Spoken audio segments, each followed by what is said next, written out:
Assalamualaikum warahmatullahi wabarakatuh. Semangat pagi dan tetap semangat buat rekan-rekan pencari nafkah semua yang berjuang buat keluarga.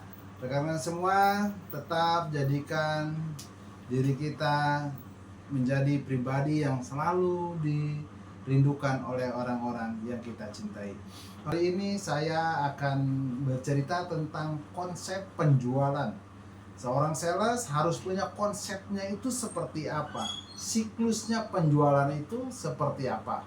Terutama buat sales-sales yang masih baru, mereka menjadi sales, mereka akan bingung dari mana mulainya, dari mana kemudian seperti apa, itu akan terjadi kebingungan seperti itu. Jadi tolong rekan-rekan semua, perhatikan. Jadi bagaimana konsep penjualan seorang sales?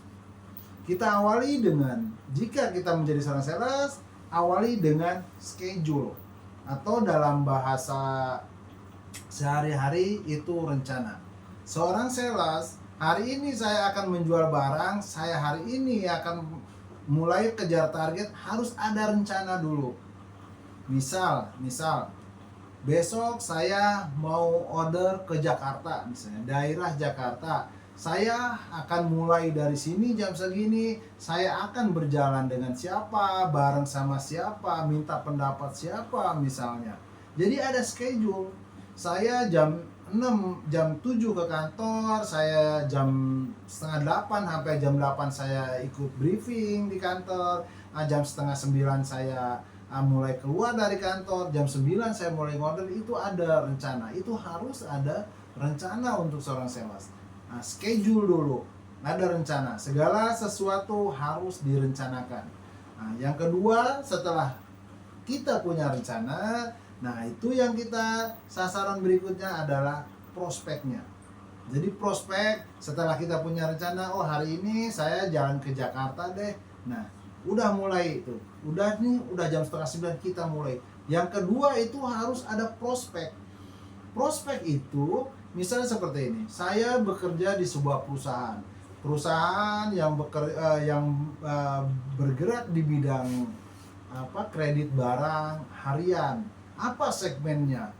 Apa yang menjadi prospeknya? Apa yang menjadi targetnya? Ternyata misalnya harus ada usaha. Kemudian jadi kita ketika syaratnya harus ada usaha, tentu yang prospeknya ada, yang kedepannya kelihatan ada. Jadi kita jalan, misal contoh nih jalan, oh ini usahanya nih kurang prospek lah, kurang bagus, lewatin nggak apa-apa. Kemudian oh ini bagus nih, oh ini warung nasi nih, oh ini warung nasi rame nih, kita tawarin. Itu prospek. Oh jalan lagi, di depan lagi, jalan lagi, oh ini tokonya besar nih, kita masukin lagi, oh ini toko bangunan misalnya. Prospeknya itu ada, prospek dulu. Jadi ketika kita masuk ke itu tidak sia-sia. Karena begini, pengalaman yang di lapangan itu, ada juga sales itu yang masuk ke, misalnya ini usaha ini tidak prospek. Usaha tidak prospek, dia masuk, kita akan buang-buang waktu. Karena di situ kenapa? Di situ itu kita akan cerita, di situ itu kita akan buang waktu, buang tenaga, tapi prospeknya sudah jelas tidak masuk dalam kriteria. Saya pernah pengalaman, saya pernah ke trainer saya yang melatih saya bertanya, Pak, saya kok kesulitan ya untuk cari omset di atas 100 juta, untuk dapatan komisi 10 juta waktu itu. Dia bilang apa ke saya? Pak Iwan, terlalu banyak buang-buang waktu. Saya tanya buang waktunya bagaimana? Saya rajin Pak, saya dari pagi sampai jam 5 itu saya tawarin barang. Pak Iwan pasti tawarin barang toko-toko atau usaha-usaha yang tidak prospek. Kalau kita nawarin tokonya, warung, usaha yang tidak prospek, maka kita akan habis di situ. Energi kita untuk bercerita habis di situ. Waktu kita berapa yang dihabiskan di situ? Akhirnya bisa 1 jam di situ kita cerita ini, kemudian cerita itu semua tentang produk, tentang perusahaan. Akhirnya habis waktu. Betul, mungkin bisa kita closing, tapi karena prospeknya tidak sesuai kriteria dari perusahaan, nggak ACC kan. Jadi carilah yang prospeknya memang ada. usaha warung nasi, bengkel, yang prospek. Jadi kita harus udah punya schedule, kemudian prospek dari usahanya, segmen usahanya yang masuk ke dalam perusahaan itu, kriterianya masuk. Nah itu, kemudian setelah kita ketemu dengan oh ini usahanya masuk, yang kita lakukan itu adalah approaching. Approaching itu pendekatan kalau dalam bahasa sehari-hari kita. Setelah kita sampai assalamualaikum ibu, Pak, waalaikumsalam, gimana ibu, sehat hari ini, usahanya lancar ibu. Misal bahasa basinya ya, ibu sendirian aja nggak ada yang bantuin ibu, bapaknya kerja atau ada usaha lain ibu dan sebagainya. Itu pendekatan kepada mereka, datang senyum, salam, senyum kepada mereka, itu pendekatan, salah satu bentuk pendekatan. Kalau di situ ada tempat duduk, ibu izin duduk ibu ya, salah satu bagaimana cara kita mendekati.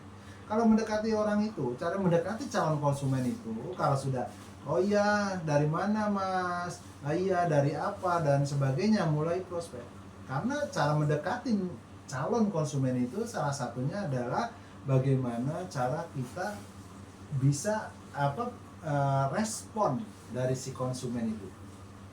Bisa kita tanya, oh iya ibu saya dari ini, mereka penasaran, oh itu apa, nah respon yang dicari. Respon, setelah ada respon, nah mulai pembicaraan, kita pendekatan kepada mereka, dekati. Kalau dia cerita apa, deketin, dengerin apa yang dia ceritain. Karena apa? Kalau kita mendengarkan apa yang menjadi keluhan konsumen, kita akan tahu bagaimana caranya bagaimana caranya untuk mengetahui apa yang menjadi kebutuhan mereka. Itu dengarkan aja. Nah itu pendekatan. Biasanya kalau kita jadi sales, kemudian udah ada respon, bicara, tidak apa-apa, dekati kita, mungkin kita beli minumnya dan sebagainya, cerita nanti. Mungkin karena toko nih ya, bukan mungkin toko itu kalau dia tidak ramai, posisinya lagi nggak ada yang belanja, ketika kita datang itu mereka senang, ada kita, ada teman ngobrol, kesana kemari ngobrol, akhirnya dekat dengan mereka. Nah itulah yang harus kita lakukan dulu. Pertama tadi harus punya schedule, yang kedua prospek dari usahanya itu masuk kriteria atau tidak, yang ketiganya kemudian kita lakukan pendekatan. Setelah ada pendekatan, respon, ada pendekatan, nah baru kita fasenya ke fact finding atau menggali data dari konsumen. Data yang diperlukan apa?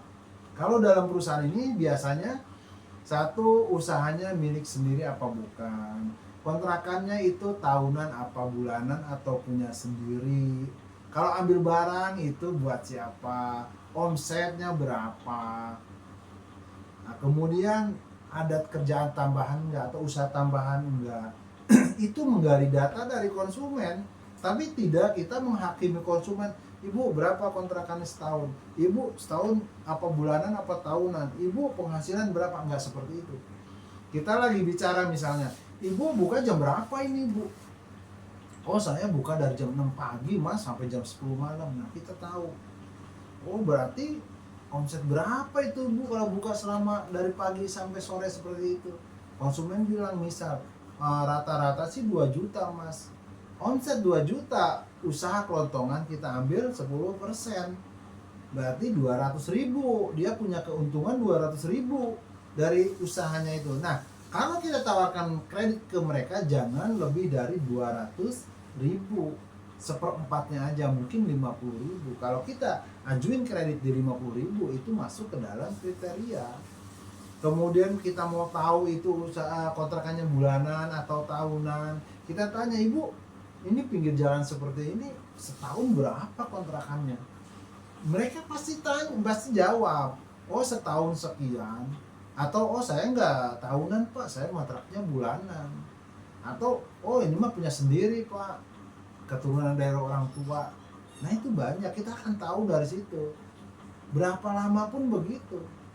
Udah lama berarti ibu ya di sini? Enggak mas, baru 7 bulan atau baru buka atau sudah 2 tahun 3 tahun, kita akan tahu. Nah seorang sales itu harus punya kemampuan menggali data dari konsumen, sehingga dari gali data ke konsumen itu, nah kita akan tahu tuh prospek kedepannya seperti apa. Jadi misalnya anaknya yang kuliah di mana, sekolah di mana, kita akan tahu seberapa banyak peluang mereka. Nah dari situ, dari menggali data dari situ, kita akan ambil kesimpulan ACC atau tidak nih kalau saya ajuin. ACC nggak dengan tagihan sekian. Nah itulah sales harus punya kemampuan menggali data dari konsumen, harus punya pengetahuan tentang itu. Kemudian setelah kita menggali data dari konsumen itu, barulah kita presentasi. Oh iya ibu, kita kan dari perusahaan kredit nih ibu, cuma di kita lebih mudah lah ibu, angsurannya harian, nggak perlu BI checking, nggak perlu apa, di kita mah yang penting ibu punya usaha, ibu ajuin apa, bisa di kita ibu. Angsurannya fleksibel ibu, bisa 90 hari, misalnya bisa 100 hari, bisa 120 hari, bisa 150 hari, bisa 180 hari. Nah itu bisa 200 hari, bisa 200, itu contohnya. Di kita fleksibel ibu, tergantung ibu. Itu sampaikan ke. Nah itulah mulai kita presentasi di situ. Nah, sambil ngobrol, ketika kita ngobrol-ngobrol sama dia, kita sambil lihat apa menjadi kebutuhan mereka. Misal, oh ini showcase-nya kecil, tapi lokasi ramai. Ibu ini lebih bagus showcase-nya yang besar loh ibu, ditambahin aja satu lagi ibu. Biar dengan tambah lagi, semakin banyak ibu jual minuman, semakin banyak orang akan beli ibu, semakin banyak keuntungannya. Showcase juga itu barang yang produktif bu, dia bisa menghasilkan. Mungkin untuk cicilannya aja dari 1-2 kardus saja udah ketutup ibu dari keuntungan jual itu. Jadi kita harus bisa mempresentasikan. Apalagi konsumen sudah tanya, oh gitu mas, kira-kira yang bagus merek apa ya mas? Nah itu presentasikan, kita ceritakan apa yang jadi produk. Misalnya kita menjual produk C gitu, oh ya ibu, kalau saya sih biasa jual merek ini ibu, merek C ini, dia ada garansinya juga, kemudian penanganan masalahnya itu cepat ibu kalau ada masalah, kemudian awet juga ibu, karena pengalaman saya selama menjadi sales ini 10 tahun ibu, itu jarang sekali yang namanya komplain untuk produk C ini ibu. Jadi kalau ibu minta saran, saya saranin yang merek ini ibu. Oh begitu, angsuran berapa, kita cerita, presentasikan. Makanya seorang sales itu harus banyak belajar mengenai produk knowledge atau pengetahuan mengenai produk yang kita jual itu. Karena pengetahuan mengenai produk itu salah satu senjata kita di lapangan. Ketika konsumen butuh ini dan minta pendapat dari kita, kita bisa menjelaskan apa yang menjadi keuntungannya, apa yang menjadi kelebihannya dari produk yang kita tawarkan, keunggulannya dan sebagainya. Nah itulah harus punya kemampuan mengenai produk. Nah setelah kita presentasi, setelah kita sampaikan presentasi, itu pasti ada yang namanya keberatan dari konsumen. Itu kalau fase berikutnya kita harus menguasai yang namanya handling objection atau HO biasa dibilang, menangani keberatan dari konsumen. Pasti ada keberatan tuh. Angsurannya berapa ya mas? Sehari 72.000 itu. Bisa nggak sih pak 70 aja? Pak kalau ada masalah gimana ya pak? Aduh pak, suami belum tahu gimana ya pak. Aduh, banyak sekali mereka keberatan. Nah disitulah kita harus punya kemampuan untuk mengatasi yang menjadi masalah dari konsumen itu. Handling objection, mampu mengatasi yang menjadi keberatan dari konsumen. Banyak kita sales harus punya itu, harus banyak belajar mengenai itu. Nah kalau kita sudah bisa menangani yang menjadi keberatan dari konsumen itu, nah barulah kita closing. Closing itu kapan terjadi closing itu? Ketika oh iya ibu, udah oke ya ibu yang barang tadi yang kita bicarakan. Nah ibu buat formalitas aja, saya pinjam KTP-nya untuk dipoto. Kita foto KTP-nya, kita isi data, nama, nomor KTP, apa jenis usahanya apa, kita isi di memo itu. kemudian alamat usahanya di mana, alamat tinggal di mana, barangnya apa, ditulis, angsurannya berapa. Setelah itu dijelaskan sekali lagi. Ibu, saya jelaskan ulang ibu ya, ini nama ibu, nama usaha ibu, ini alamat ibu, alamat rumah ibu, dan angsurannya sekian ya bu. Nah, konsumen kasih tahu lagi, dijelaskan lagi sama kita, akan supaya terjadi akan. Setelah konsumen pelajari, oh iya betul mas, oh iya ibu mohon maaf tanda tangan di sini ibu ya, tanda tangan dia, itu closing, udah tutup, penutupan, closing. Closing, besok disurvei kan ada tim survei, closing, kita sudah closing tuh. Setelah closing, kita tunggu lagi. Besok ada yang survei dari kantor, tim survei menyatakan layak dan oke, setuju tim survei, manajer tanda tangan oke ACC, kemudian setelah itu pengiriman barang. Dikirim barang ke konsumen, setelah dikirim barang ke konsumen, satu lagi yang harus kita lakukan adalah servicing atau pelayanan kepada mereka. Barang sudah sampai, mungkin pas kita lewat sana, kita mampir ke tokonya, ibu, assalamualaikum, ibu sehat, bapak kemana ibu, bapak sehat, anak-anak sehat ibu. Nah itu salah satu pelayanan kita seperti itu. Ini showcase-nya nggak ada masalah kan ibu? Iya mas, alhamdulillah pasti ada peningkatan ibu penjualannya ya. Jadi kita sama yang seperti itu. Mereka senang, akan senang. Apalagi sampai mereka, mas ini showcase saya lampunya mati, segera datangi. Segera datangi, sampaikan, oh iya ibu, kita cek dulu ibu ya, dicek, kita cek. Oh iya ibu sebentar ya, nanti saya sampaikan ke klaim, sampaikan ke servis biasanya ke bagian servis. Oke ibu ditunggu aja ya ibu, ditunggu aja. Nanti kita lakukan itu pelayanan. Ketika kita sudah melayani mereka, yang paling kita tunggu dari konsumen itu adalah bagaimana mereka memberikan referensi kepada kita. Seperti itu. Jadi, halo mas, ini saudara saya mau ambil AC mas katanya. Oh iya bu, ada usaha juga. Iya, dia punya bengkel mas. Nah, lain kali lagi telepon, mas kemari ya mas, ini ada teman saya, dia katanya butuh freezer box untuk naruh ikan atau naruh apa. Nah itulah yang diharapkan dari konsumen yang kita dapatkan. Lakukan itu, lakukan pelayanan kepada mereka. Jadi jangan ketika banyak di antar sales itu, ketika konsumen telepon komplain dengan barangnya, mereka ketakutan, tidak menghindar. Maksudnya itu mereka menghindar, itu tidak boleh rekan-rekan semua. Ketika ada komplain itu, kita langsung, oh iya ibu, nanti saya kesana ibu ya. Nah kita datang ke sana, meskipun kita tidak paham dengan permasalahan yang permasalahan yang muncul dari barang yang kita jual ke dia itu, ke mereka itu. Nah kita pura-pura aja ke sana. Oh iya ibu, oh tapi sebenarnya ini masalahnya cuma di kelistrikan aja mungkin ibu ya. Nanti saya langsung sampaikan ke servisnya, seperti itu. Ketika mereka sudah dilayani, mereka tidak akan lari kemana. Karena pesan buat rekan-rekan sales semua yang menjual barang di lapangan itu tidak cuma kita aja. Kita akan bersaing dengan kompetitor A, B, C, D, E, F, sebanyak itu. Dan selain kompetisi dengan kompetitor, kita akan berkompetisi dengan rekan sendiri dalam satu perusahaan.